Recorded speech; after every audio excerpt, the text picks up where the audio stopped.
I just don't know why you'd come here after all this time.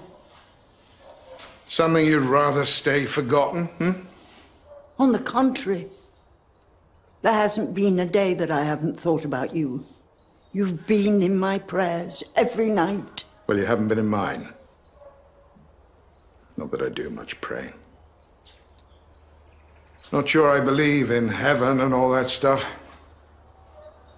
Although I do have some experience of hell, as you might remember. I'll admit I never expected to see you again. Not in this world, anyway.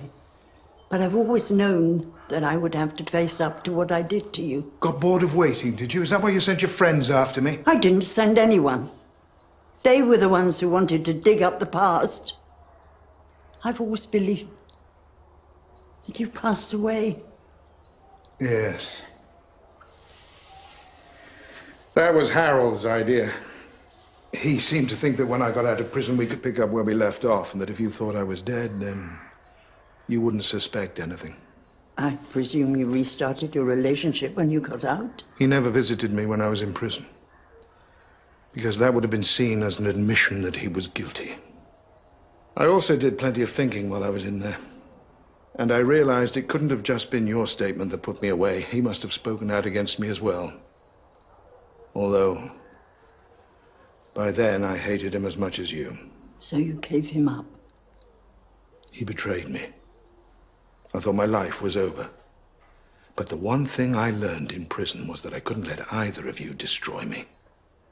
I knew my life was worth more than that. You'll be all right to work late if you have to.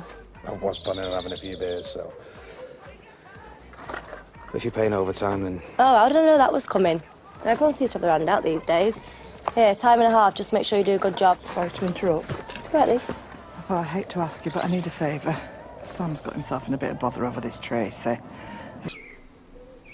So, Harold was the only man in your life as much as mine?